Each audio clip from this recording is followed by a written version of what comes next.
Welcome to Michael Potts Photography, the story behind the photograph. How did I do? Very good. I have crashed the beginning of Michael Potts' video today because the photo that he's going to be telling you about today is one that I was in. It was a photo of me. I wouldn't go so far as to call it a portrait. I'm very much part of the background of the image. And we want to tell you a little bit more about where we took the photo and the most extraordinary time that we had discovering the location.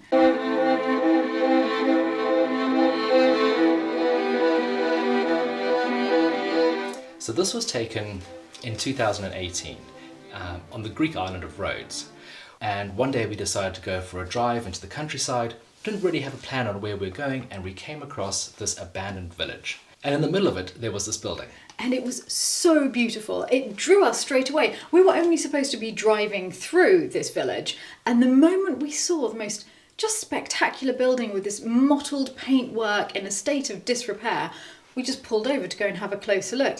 And then we realised that it was open and we could go in and have a look around.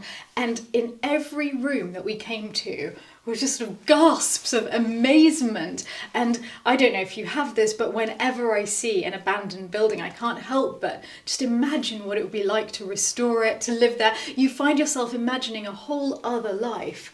And it was so unexpected, which added to the magic of it. And it was only afterwards that we started to question what the place was and look into it. And you've done a lot of research since then. It was built by the Italians.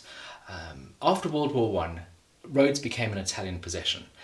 And they built a series of hilltop towns. This was one to administer some forestry and some local agriculture from. And that was for the lumberjacks that were brought over from Italy, because Italy was governing Rhodes from about 1935, anyway, the 1930s onwards, up until the end of the Second World War. And they needed a lot of lumberjacks to deal with the thousands and thousands of hectares of forest that they wanted to clear and to manage. So this was the lumberjack town. Yes. They also enjoyed a bit of hunting. So some of that forest clearing was to allow the officials to do a little bit more game hunting. During the Second World War, the Italians surrendered to the Germans, and this became occupied by the German forces in Greece. And it was a military base. At the end of the war, it was given back to Greece for the first time in many years, and it became a hospital. This became a sanatorium. And this is something that we only discovered recently. This extraordinary building that we were so drawn to after the war became a sanatorium for tuberculosis patients. And I just couldn't believe it when I found out, because many of you will know, if you watch the Chateau Diaries, that my absolutely beloved stepfather Percy is currently suffering from tuberculosis and being treated in South Africa. And how extraordinary that we were in a tuberculosis sanatorium without knowing it. And thank goodness it is a lot easier to treat now than it was back then. But what incredible work they were doing in this building, looking after people. So they were researching a tuberculosis drug at the time. So a lot of what we know now comes from the work and the research that was done in places like this. So as we were walking around, we went through many of the different rooms, and they were all very, very beautiful. But we found the staircase. And the light was just perfect, and it was very, very interesting. And I must have made you walk up and down that staircase hundreds of times. Hundreds of up times. And down, up and down, up and down. And of course, I just wanted to go and carry on exploring all of the other rooms. I especially wanted to just stand on the balconies, looking out over the abandoned town beyond, and also that woodland. And I think it's very hard as well, though you've done a beautiful job of it in the photos, all of the photos. I think you appeal to all of the senses, and I don't know how you do that, but you do get this feel that standing on the balcony, you could smell the hot, wild herbs in Greece, in the countryside around it, and the way the light was falling on the building and the sound of the wind in the trees. Somehow, that all comes across in your photos. Oh, thank you. Thanks. I think what I try and do is try and give you a perspective of being somewhere. So there's always a bit of symmetry, there's always a bit of structure in the photograph, but there's always a sense of actually being there and witnessing it for yourself. The strange thing is that to me, it's the post-production where the artistry comes in with a photo. And I know a lot of people think that that's just trickery, and the reality of a photo is you just take a moment and that's it, it's a snapshot, and it should be already perfect and you mustn't touch it. But in fact, I don't think that happens. I don't think that the way You felt, I don't think that the scents and the sounds and the true colours necessarily come across in that. And it's in post-production that you made the photos feel the way I felt when I was standing in that building.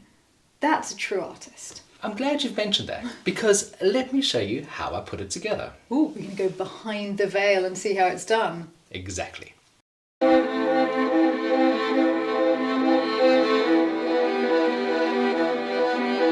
I took this photograph with a Nikon D850. I shot it at 1/4 of a second. I did this because I wanted to capture movement in the figure. The f-stop is set to 20 because I wanted to reduce the light as much as possible. ISO is set to 200, and I shot this with a Nikon 24-70 2.8 at 24mm. I didn't have a tripod available, so I was hand holding it. That can be a bit challenging at such a slow shutter speed. My technique to overcome this is to hold the camera as tight as possible, as close to you as you can, and then take a whole burst of photographs. So effectively holding the shutter down so that there's no movement in your body whatsoever. As you can see from the starting image, there's not that much difference between this and the final product. So a lot of the changes I'm making are subtle things, trying to enhance the photograph and make it a little bit more magical. The first step, as always, is to straighten the image in Lightroom. I've then applied one of my custom presets. This does a whole bunch of basic settings like adjusting the shadows, the highlights, the lights, the darks, and I always find it a good place to start for portrait images. That instantly makes the photograph look a lot more punchy and a lot more dynamic compared to the starting image. But if you look closely at Steph's face, you can see it's slightly blurred. It's a little bit too blurred for what I was hoping for. So I ran Topaz Labs sharpening tool on this, and you can see how much it's transformed her. From there, I applied an inverse radial filter with the intention of highlighting the subject. So here I'm keeping her light and darkening everything in the background. My next step was to make sure all the edges of the structure were well defined. So I created a new brush, followed the contours of all of the architectural elements, and sharpened those ever so slightly. Then I wanted to create a little bit more drama in the image. So I created a new brush and painted in the dark areas. Here I wanted to make sure the image was balanced, but there was also a lot more darkness and contrast in the photograph. To contrast that darkness, I then made a new brush to paint in a few more light areas. Then the final step was to work a little bit on the subject, so I made a new mask highlighting her face, and here just smoothed the skin a little bit and sharpened her features. And then at the end of it, we have this lovely picture of Stephanie walking down the stairs of this ruined building in Rhodes.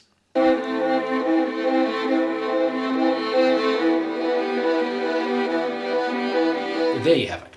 Thank you very much for watching the Decay of Rhodes with Stephanie and myself. I do hope you've enjoyed that. No one told me that I was in a video called The Decay of Rhodes. I did not know that that was the title that this was, but it is the perfect title for the photo. I love it. If you would like your very own copy of this photograph, there's some available in my store. It's a limited edition run. They're all signed and certified. So what's it going to be next week? You're going to have to wait and find out. He's always so tricky. He never lets me know in advance. Bye bye from Lalande, everybody. And until the next one, goodbye. Bye.